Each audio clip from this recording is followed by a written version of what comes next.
Hello, everyone. Thank you so much for checking out this video here on Shows, Style, and Spirit. I am Ebony, of course, and I will be giving my commentary on Kenya Moore's confessional video. I'm going to say episode 1. The way that she's talking, it sounds like there may be continual episodes. Perhaps she'll be, in her own way, recapping the remaining episodes for this season. There is a lot that she talked about in this episode 1 video. It was very good. It was worth the wait, but my goodness, okay, it was quite a wait. 4 days late, but it's all good. Everything happens for a reason. That's what a lot of people say. So I'm going to go with that. Now, before we get into what Kenya talked about, I ask that you please hit the like button on this video and please subscribe to the channel. Everything that I'm saying in this video is alleged and just my opinion. I want to first say full disclosure. When 8 p.m. Eastern Standard Time came around yesterday, Friday, I thought to myself, I said, I'm guessing Kenya Moore did not upload the confessional video because she was not satisfied with the number of subscribers that she has so far. And I'm like, and if that's the case, that is vain, that is shallow. If she thinks she can just make Instagram posts and get over 600,000 subscribers like her friend Candy, she needs to think again because Candy busted her butt for years to get all those subscribers. We all know Candy has recapped episodes of The Real Housewives of Atlanta. She's talked about her former spinoff, Candy and the Gang. Candy has done interviews back with Tamar Braxton when they were cool, Benzino from Love and Hip Hop Atlanta, the rapper The Brat. That is one of my favorite interviews that Candy has done. She's done Amazon reviews on her YouTube channel. Now, primarily when she talks Amazon products, she just goes live on Amazon. So I was thinking yesterday, I'm like, Kenya is being vain. She is into that subscriber count. And that is why she will not give us the tea. And I felt like that was really vain. So, I'm trying to gauge like, okay, she did not drop the video on Tuesday. She gives us this teaser, set to the Super Bowl version of They Not Like Us by Kendrick Lamar. 8 p.m. last night rolls around, still no video. I'm like, I guess she wasn't satisfied with her subscriber count, and I just felt really deflated. And when I drove to my hair appointment this morning to get my locks retwisted, I was like, I bet she's not even going to upload a video. It's not going to be up there today. And so I got my hair done. I went and saw Sinners. And then on the way home from the movie theater, I stopped at the park. I just clicked on the YouTube app, and lo and behold, there was an upcoming video. It was like God heard my cry. I love the Lord, he heard my cry, or something, okay? Or maybe the witch doctor character in Sinners, maybe she did something, I don't know. But there was the video. So now let's talk about it. And obviously, she did not care about the subscriber count. It was what she said last night. I posted it on my IG stories. She apologized for not having the video up by 8 p.m. last night. She said, hopefully my team will finish the editing. So she was being truthful about that. Okay. So I'm glad. I'm very thankful. Kenya looks beautiful in like this caramel colored leather dress with the crisscross straps in the front and the braided ponytail, huge gold loops, natural makeup. I love a pink blush on my cheeks. I remember years ago reading an article with Tyra Banks, and she said that her mom taught her when applying blush, you kind of like smile. So your cheeks kind of bulge up, and that's where you put a lot of the pink. And I can see that pinkness, almost like a pink ball on Kenya's cheeks. And it made me think of that technique that Tyra Banks's mom taught her. So beautiful makeup. I love the earth tone colored leather dress. She was showing her legs, honey. She has workout legs because she's not thick by, she's curvy, but she's not thick like due to not working out. She's got legs on her due to working out. So she looked absolutely beautiful. Kenya started out with debunking some things that have been said. She mentioned Portia in her YouTube video, saying that she knows a housewife who gave Kenya the photos. She said that Portia lied about that. That is not the case. She said, and then that leads me to Ming Lee, because Britt tried to suggest, and I'm just saying this, Britt, reportedly on what was in the blogs on Instagram, you tried to suggest, you and Ming were going back and forth in the comment section on the neighborhood talk. And Britt was allegedly suggesting that Ming Lee gave the photos to Kenya. And I think, sometimes I don't want to call Britt simple-minded. I'm not going to say that. But sometimes you may try your best to understand something. So you may concoct some sort of explanation. She knows that Kenya and Ming Lee are cool. Ming Lee was at the spa event. So I think in her mind, and because they do have a past, Ming Lee and Britt Edie, they both dated the rapper Rick Ross. So I think in Britt's mind, she feels like Ming must have given her those photos. If you're watching The Real Housewives of Atlanta, the episode after the spa event, which I believed was episode 6, just last Sunday, Britt said to her husband, I cleaned the web of my, racy photos. So for her to dig this up. So in the show, Britt is suggesting like there's no way somebody was able to give her the photos. She had to somehow dig it up. But then online on Instagram, on the neighborhood talk, Britt was suggesting that Ming must have given her the photos. Now Ming did respond and say, I didn't give her nothing. What I do have of you in my phone is just going to stay there. And then she put in parentheses, and I keep all of my phones. So, she's saying that she's got receipts, but she ain't the one who gave them to Kenya. And I've said this in previous videos. Kenya had to have hired a private investigator, like she said, because I've tried Googling, I can't find nothing. I've typed out her name in full, Brittany, Britt. I've tried different words like Nude, Naked, the P word, nothing. Okay. And, the hub is great. Ain't nothing of there on her. So she did do a clean sweep on the internet. So Kenya had to have hired a professional who knows how to go beyond what is available to the average researcher online to dig up the images. Now, according to Kenya, this is what I thought was interesting. She is saying that the photos came from online, and she said that they're still there. I do disagree with Kenya on that. I'm not convinced that the photos are still online. I think that, Kenya is trying to say whatever is oppositional to what Britt said on the show, which is that she did like a clean sweep. And Kenya is now saying the opposite. I don't think that they're online. Kenya claims that she spoke with an attorney who reviewed with Kenya the Georgia state law and federal laws. And she is saying that the attorney advised her, because the photos were allegedly online, she did not commit revenge P. And, I am not an attorney, but I do disagree with that, because I feel like the key word is revenge. I feel like it's the intent behind it. Why are you showing these photos? It's not to celebrate Britt's beauty or celebrate Britt's ability to give good oral. I think it was to be retaliatory, which she said in her confessional video, my fans know me, they know that I retaliate. And I think that is what makes it the revenge P. Retaliate and revenge even have the same prefix, that RE. Like it's, it just gives, it was to retaliate.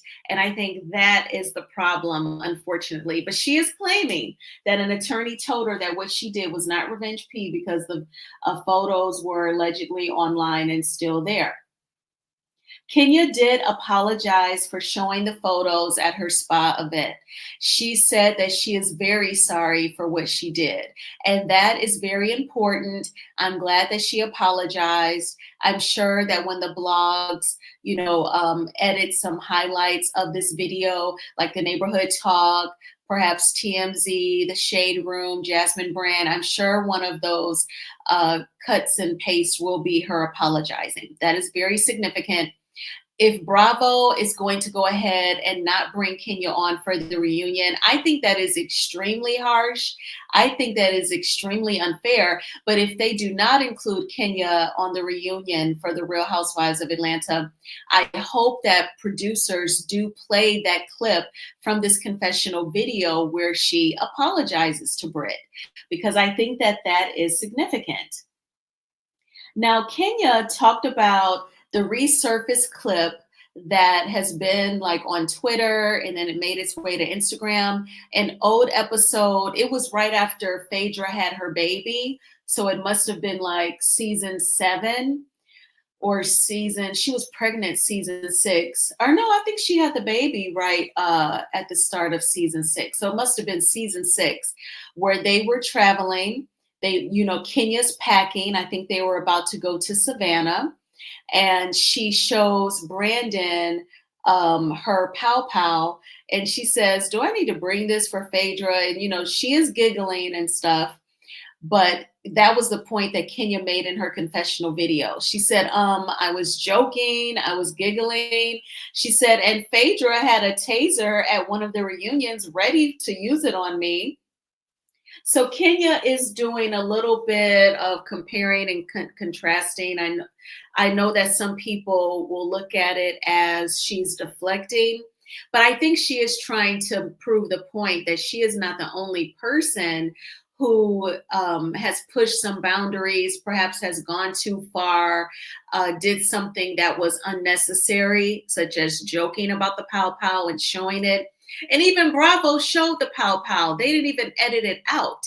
And in my opinion, when it comes to Kenya Moore, they do give her an extremely harsh edit, whatever she does. She has been pretty much the resident villain on The Real Housewives of Atlanta. So that kind of doesn't surprise me that they would show the pow pow because it's coming from Kenya. And I can imagine also production may hate on Kenya because she's probably had to like check them, correct them. I wouldn't be surprised if she's told them, listen to yourself how you're asking me that question. That doesn't make any sense. I could totally see her doing that. So some of them may resent her and they give her this harsh treatment and this harsh edit. But back to what she said in the confessional video. She said that, I thought that the new women were pretty. She said, I thought, she was just trying to be nice to them and get to know them. And Kenya said that she was not being shady when she asked Britt about her ring. So Kenya even went into detail explaining that when a person is married, typically you will see the engagement ring and then the wedding band. And I have to agree with her, that is very common. She said, now you may just see a wedding band, and that indicates that they are married. Even here in Detroit, he passed away, Reverend Adams. He preached Rosa Parks' funeral, but when he would preach weddings, he would always hold up the wedding bands that the bride and groom were about to put on, and he would say that the band represents the union being everlasting forever. A circle does not have a beginning or an end. So yes, she's right. The band does represent them being married. She says she just saw the engagement ring on Britt's finger. So that's why she asked her, are you engaged? Oh no, I'm married. And this and it just threw Kenya off. But she said Britt was trying to look for a reason to be offended. Now, Kenya said that at the bank restaurant, Britt had a lot of negative energy. She's like making a big deal about the hug. If it was a pat, everybody doesn't want to like Kenya talked about, if I saw you, I'm probably not going to hug you because I do believe people's energies can transfer. Some people are germaphobes. Like I am like at the point, I'm probably closest to people when I'm getting my hair done. And I think that's how I got sick in December because it was like I had gotten my locks retwisted and the next day it was just a wrap. But that's probably the closest I interact with people. And then second place is probably the gym. And really, even then, I try to like space myself out. So I don't know what Britt was tripping over, but it was just to find a reason to be mad at Kenya. Now, Kenya said that this is what she believes is going on in Britt's mind. She said that she believes when Britt tried out for the Real Housewives of Atlanta, that she told producers that she could be the villain and that she will be able to read the ladies down. She said, Portia had not yet negotiated her return. She said, I think that Britt wasn't completely clear if Kenya would be back. So she told the producers, I can be the villain. I can be the villain. She said, and then she meets me and she was thrown off by me being nice to her. And in her chat, I was busy taking notes, so I didn't leave too many comments in the chat, but I did stop taking my notes to say, I agree, because I think that she only allows herself to see Kenya through the lens of a viewer. She has not told herself, I need to forget what I've seen on the show, all these edited episodes, and I need to get to know Kenya for herself because now she's my cast member. I don't think that Britt has made that connection yet, which is kind of weird. But so when Kenya said, she was thrown off by me being nice to her, that makes sense because I'm like, she just sees Kenya as when she was a viewer of the show. So I totally believe that Kenya is spot on there. She said that, Britt was dull, and she believes that's why she turned up at the bank restaurant. She said that Britt said at first she was 17, which is the age of consent. So now Kenya is talking about the photos and just trying to poke holes in the things that Britt says to say she's dishonest or a liar. And she said that Britt at first was saying that she was 17 in the photos or when she allowed her boyfriend to take photos of her giving oral. And Kenya said that 17 is the age of consent. And then she said Britt changed it to, oh, she was underage. So I feel like even if you were underage in the photos, that ain't on Kenya for her showing it today. I feel like if you were underage, how old was your boyfriend? And he shouldn't have taken the pictures of you to begin with. But see, I kind of was saying, teenager, because I've also heard Britt say she was a teenager. And that didn't really move me as well because you're considered a young adult at the age of 18. And then there's also 19. So she's not giving a number, I was being inclined to believe that Britt was at least 18 in some of the content. But Kenya is even saying that 17 is the age of consent. Kenya said that she does take accountability. So she was also referring to people talking about her moving Kim Fields' chair during season 8 of The Real Housewives of Atlanta. Now, let me tell you what Kenya said. She brings up Kim Fields. She goes, well, I did take accountability. And very recently, Kim Fields asked us to film for the Upshaws on Netflix. So I have a question for you all who are watching this video. When you all heard remember Nene was upset because she felt like Portia told the producers of the Upshaws, I don't want to work with Nene. Do y'all remember it being an open invitation for all of the Real Housewives of Atlanta?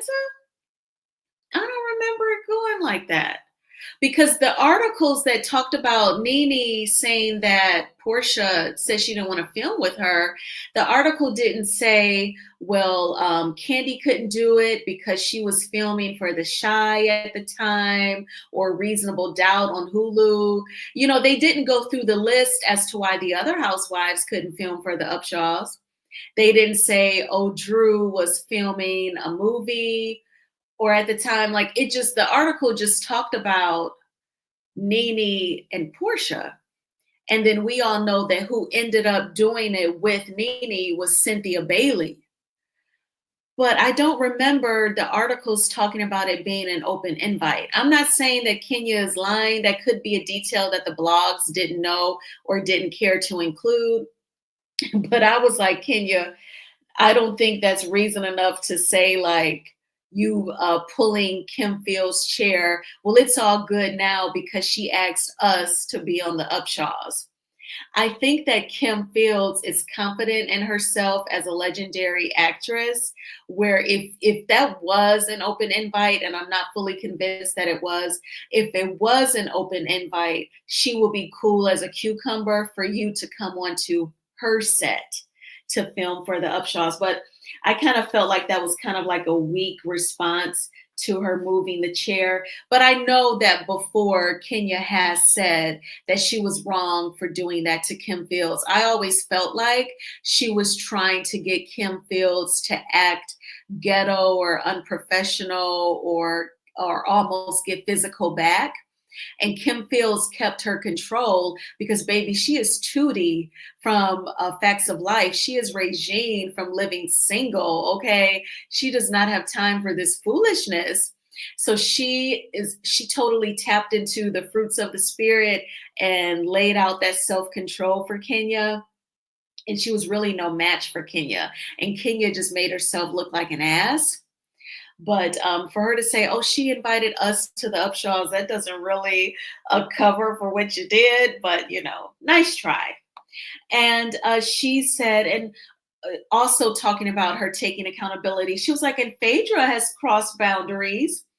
And I just really feel like sometimes when you mention other people, it comes off like you're trying to make an excuse. And I'm not saying that that's what she was doing, but I think she was trying to make the comparison that other people have gone too far and they are, you know, back on the show. And that is a very valid point. And we all know what Phaedra did to Candy. So Kenya confirmed that she did go to producers about what Britt said with the pow pow at the bank restaurant. She said that she also contacted the production company who would employ the producers. And she suggests that Britt has nothing to lose. And she was, you know, Kenya was saying, I think this was her talking about for people who may have felt like she was thinking too much or taking it too seriously what Britt said. She said, you know, I don't know her and she doesn't have excuse me, she doesn't have anything to lose. And I think that that's very fair. You don't know this young lady. To me, she's coming off unhinged for her to say that crazy shit. And yeah, you don't know her. So she did right.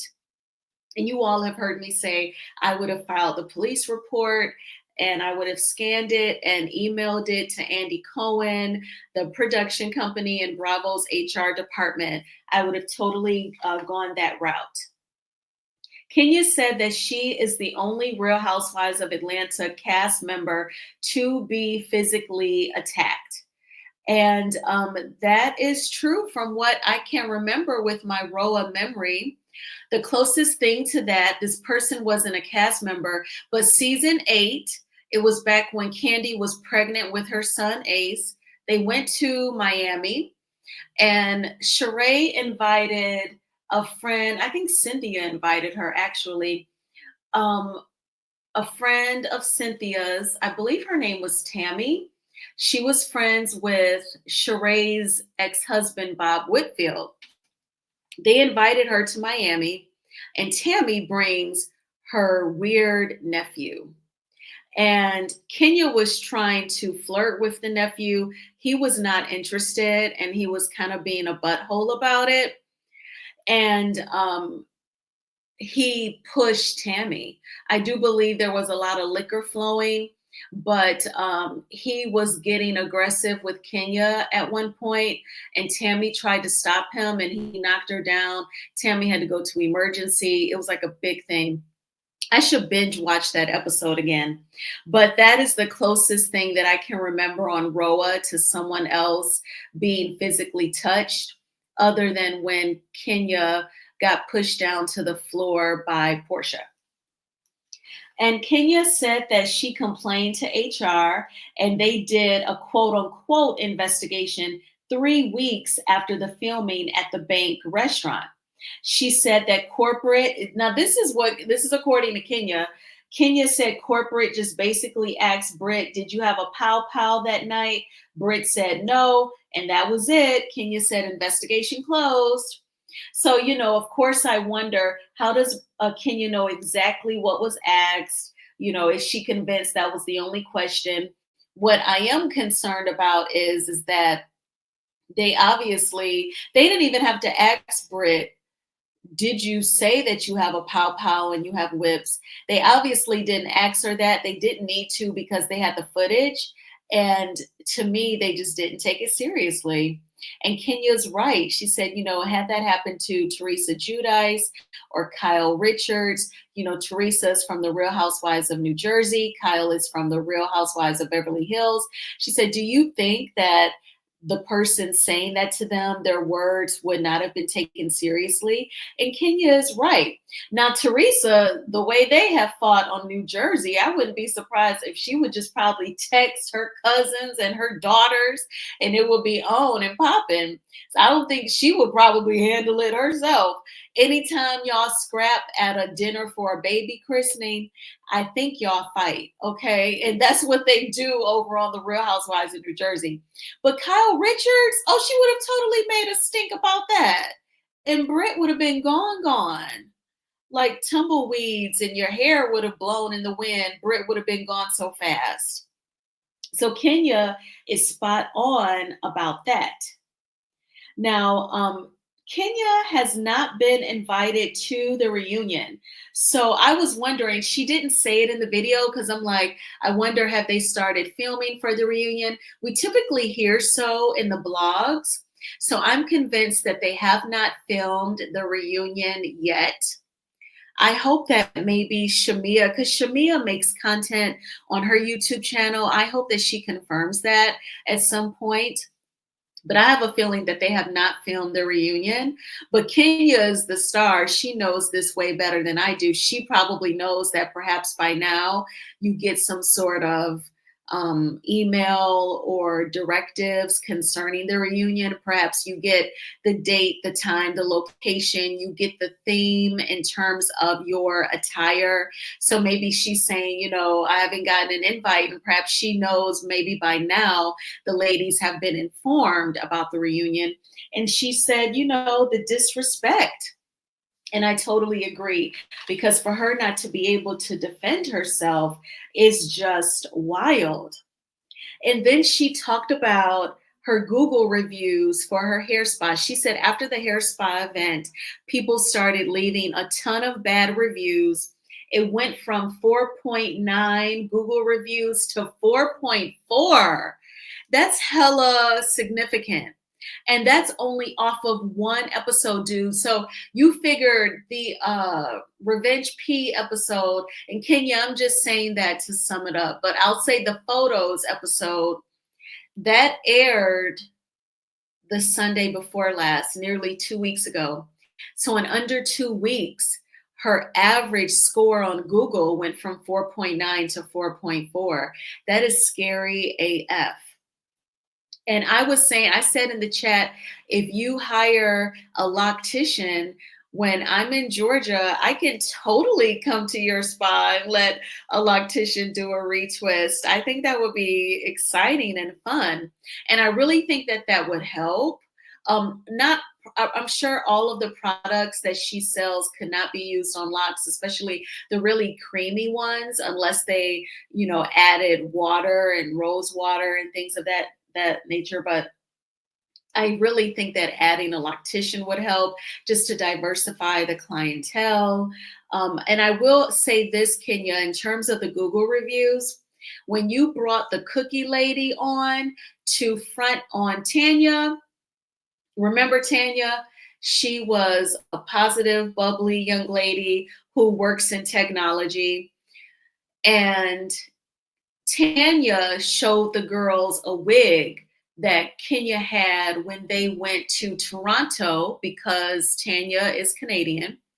And when she showed the ladies the wig, Kenya retaliated, like she said she does, and she brought on this lady who owned a cookie shop. And according to the lady, Tanya's fiance at the time, because they have since broken up, Tanya's fiance at the time hit on her at a restaurant. And Kenya brought the cookie lady in a scene. Eva Marcille was pregnant, and Eva was eating them cookies, and she said in her confessional, the lady can bake a cookie. Well, people really went in on the Google reviews for that cookie shop. And you should have seen that cookie lady trying to respond to each and every one. It was like disaster. So now it looks like Kenya is going through what she went through with the cookie shop. But it was a great first episode. I have a feeling she'll do more. I'm guessing it'll be like her recapping the rest of the episodes, unless there's more quote unquote receipts to talk about this situation. But I would say continue to give your commentary on the episodes, Kenya, and I will definitely support. And I hope that you get an invite to the reunion. That will be out cold if you don't. And then I'd be convinced it's giving that they're not even going to ask you to come back for season 17. But what did you all think about Kenya's confessional video? What do you think about her as a content creator? I'm going to say this, Kenya, it don't even take all that. Just like you mentioned, your friend Candy and her team, Jamie produces content for Candy, Sweet Tea from Married to Medicine, and others. She interviewed with DJ Richie Sky at least a month ago. And Jamie said, don't feel like it takes a lot to produce content. She said, all you need is your phone.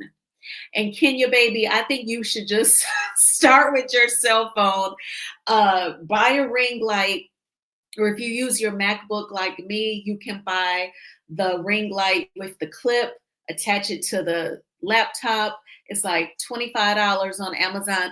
Just do that, because for you to like get your leather dress on and your makeup and your hair and have someone editing, the video was 4 days late. Honey, time is money. I think you should keep it simple. Candy, when she films at home. Now, she also obviously has created like a studio inside her home, but I don't know. But you have a whole salon and it's beautiful.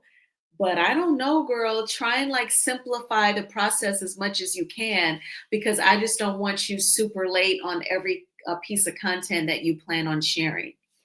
But I thank you all so much for watching this video. Please hit the like button on this video, as it is a free way of supporting the channel. And please subscribe to Shows, Style, and Spirit if you have not already done so. You may have seen my post on the community tab. The film Sinners is an amazing movie. It should totally get nominated for awards. It will be such a ripoff if it does not. And for it to be horror, it is so deep and symbolic. The last horror film that I felt like had a beautiful storyline was this movie called The Others with Nicole Kidman, where she thought there were people in her house or some sort of like presence. And then she realizes that her and her kids, they were the ghost. They were the presence. And then she had to realize she had unalived them and herself, and then they became the ghost. But she had to figure it out. So that I felt like that was such an awesome storyline for that movie. And The Others won awards too. But the Sinners, It totally needs to win awards. And Ryan Coogler, we all know him from the Black Panther films, the Creed movies. He is amazing. And so I'm not surprised. He wrote a beautiful storyline, and it was just so, so good. And set to Jim Crow. And there's this symbolism with racism having a demonic energy attached. And then the music part, I think, represented subculture because we're people of color and we're considered a minority. Our culture is called subculture. So like they love our music, they love our style, our slogans, all of that. They love how we carry on social media. So that attracts them, but then that racism has that demonic energy. That was what the movie did for me. And so Ryan Coogler is such a smart man. Definitely check it out. And I want to just mention the film made me think of this clip of Barack Obama. It was on Instagram like last year or maybe the year before. It's an old clip of him talking about subculture. Like, yeah, they call Black culture subculture, but then it becomes main culture because they copy, they jock off of us, they bite. So then subculture becomes main culture. So it was just a great film, and you can have great conversation behind it. All right, y'all. So I hope you are enjoying your Saturday. I am probably gonna go back out. I came home to watch your video. I made my content. I think now I'm gonna go back to the park perhaps. But I think I'm gonna also have some ginger, make some ginger tea, and have like a elderberry and echinacea supplements just because I want to protect myself. The weather has been hella weird. Yesterday it was 80. When I went to the salon this morning, it was so muggy. It was strange. It was like I was down in Texas in the middle of July. So it was really muggy at 8 a.m. I get out of the salon and it's cool. I was like, oh my gosh. So then I put my coat on. Because see, I had been like walking around without a coat. I had it in my car. And I was like, I have to put my coat on now. It's cold. I go to the movies, I get out of the movies, and it's even colder. That is some weird ish, okay? But that's Michigan for you. My dad used to say, if you don't like the weather, don't worry, it'll change. So I feel like we've had summer, fall, all today. So as long as we don't have winter, I'm good. But I will talk with you soon. Bye.